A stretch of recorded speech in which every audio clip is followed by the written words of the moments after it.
Videos देखने के लिए सब्सक्राइब करें, बेल आइकन दबाकर पाएं लेटेस्ट नोटिफिकेशंस। जानलेवा हमला हुआ है तो मैं डर गई थोड़ा सा। मैं जाके देखी उनके पास तो उनकी हालत बहुत खराब थी। तो मैंने पूछा उनसे कि क्या हुआ। निराला बाजार में सिद्दीक मोतीवाला के ऑफिस में मुझे बुलाया था उन्होंने। जो हमारे स्कूल का ट्रस्ट है उसकी बॉडी को मेंबर को लेकर कुछ डिस्कशन होगा, वहां पे हमारे हस्बैंड को बुलाया था बोले, और वहां पर इनके बेटों ने उनपे हमला किया। तो वहां से बच के वो निकल कर आए। तो मैं ये सुन के थोड़ा सा मैं परेशान हो गई। मैंने ली मैं जाके सिद्दीक मोतीवाला अंकल जो है हमारे, उनसे बात करती हूँ कि भाई ऐसे मारा पीटी क्यों किया आपने। ये सोच के मैं निकली ऑफिस के लिए। उनकी मोतीवाला का जो ऑफिस है वहां पे पहुंची नीचे, जो वॉकिंग डिस्टेंस है हमारी शॉप से। तो मैं जैसा वहां पे पहुंची तो कोई भी केबिन में वो लोग नहीं थे, उनके 2-3 स्टाफ थे और आखिरी की केबिन में अतीक मोतीवाला खड़े थे। तो मैंने उनसे पूछा कि भाई तुमने क्यों मारा, क्यों हाथ उठाया अपने भाई के ऊपर, बड़ा भाई है तुम्हारा, क्यों तुमने मारा, क्या वजह थी। तो उन्होंने मुझे बहुत अश्लील गालियां देते हुए बोला, चले जा तू भी यहाँ से, वरना तेरा भी तेरे आदमी के ऐसा हाल करूंगा, बोले मार कर निकल जा बोले यहाँ से। तो मैं थोड़ा सा जब ये सब बोला तो मेरे को गुस्सा आया। तो मैंने कहा हाँ बराबर पेपर में तो आए रहे, तुम गुंडागर्दी कर ही रहे हो, तुम और क्या करोगे, मारोगे तुम, बस ये बोला। तो वो उधर से वो छूटने से मुझे मारना स्टार्ट किया। मारते मारते वो दोनों तीनों केबिन क्रॉस करते मुझे लॉबी में लाके फेंका। लॉबी में बाहर हमारे रिश्ते में एक लोग थे, वो उन्होंने देखा, उन्होंने मुझे उठाया लेकिन उनके पास का कोई स्टाफ हेल्प करने को नहीं आया। करके जब मैं चिल्लाना स्टार्ट की तो उनके स्टाफ का जो एक लड़का था वो उधर काम करने वाला, वो उल्टा ऑफिस के दरवाजे बंद करने लगा। मैं और बोल चिल्लाना स्टार्ट करी तो उसने मुझे बोला, वो धमकी दिया जो औरतों को देते हैं, और उनसे बोला अब तो पहले तरह यहीं सबके सामने काम करूंगा। तो मैं बहुत डर गई उस वक्त। तो मैंने बोला, मैंने कहा फिर मैंने फोन लगाया 100 पे, और मैंने कहा मुझे यहाँ मॉलेस्ट करने वाले ये लोग, मेरे पे हमला हुआ है, आप लोग जल्दी आओ, यहाँ पे और कोई नहीं है बचाने वाला। बस वो सुनते से वो सुना उसने आवाज मेरी, बोले तूने पुलिस को बुलाया ना, अब देखते रहा मैं क्या करता हूँ। फिर मैं और भी डर गई। उसके बाद में मैं बाहर निकलने की कोशिश कर रही थी तो वहां पे उनका लड़का था स्टाफ का, वो मुझे बाहर नहीं निकलने दे रहा था।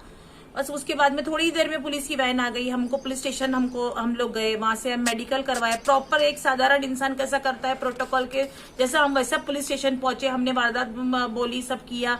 पुलिस वाले एक्शन लेने के बिल्कुल फेवर में नहीं थे, कोई किस्म का उनकी तरफ से कोई पहल नहीं आ रही थी। वो समझ रहे थे कि भाई फैमिली का मैटर है। फिर 7-7:30 बजे हम सीपी ऑफिस में पहुंचे बात करने के लिए कि भाई हम लोग इससे पीछे नहीं हटेंगे क्योंकि ये बहुत ज्यादा ओवर हो गया है। मैं मर भी सकती थी, मेरा हस्बैंड मर सकता था भाई।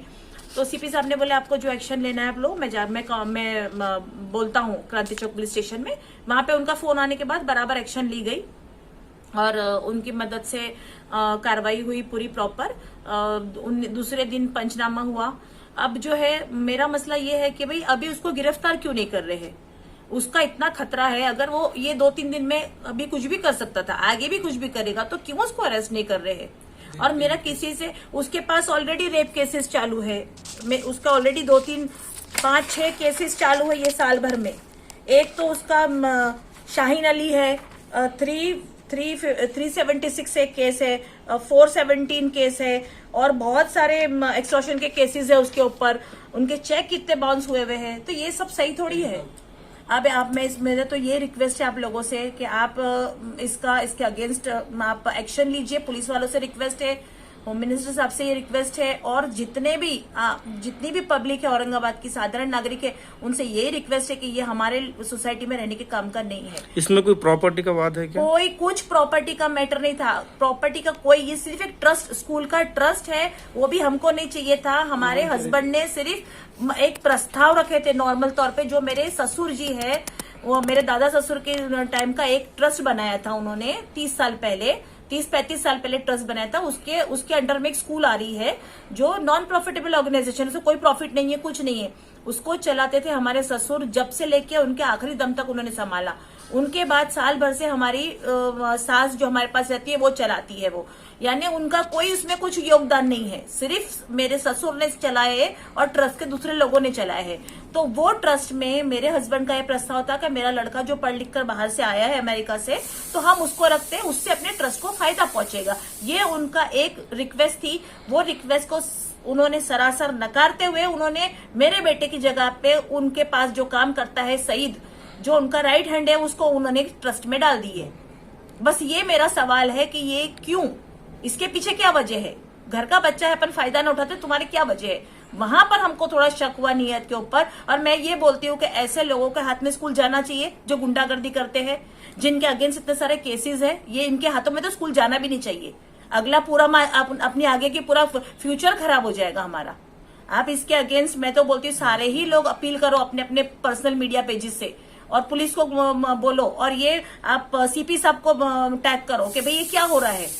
चलिए, आपका इसको नाम? तो तड़ीपार करना चाहिए यहाँ से अतीक मोतीवाला को। मेरे को मोतीवाला परिवार में किसी से कोई दुश्मनी नहीं है, मुझे कोई किसी से रंज नहीं है, मुझे कोई नहीं। बस अब मैं जब ये हुआ इसके बाद तो मेरे पास और बहुत सारे केसेस आए, लोगों ने बोले कि ये हमारे साथ में ऐसा किया, हमारे साथ में वैसा। इसको देख के तो मैं और अभी वो स्ट्रिक्ट हो गई हूँ कि इसको तो एक्शन लेना ही चाहिए। मेरा नाम जुवेरिया अशरफ मोतीवाला है। मैं सबको अपील करती हूँ कि इसके खिलाफ आप कुछ ना कुछ एक्शन लीजिए।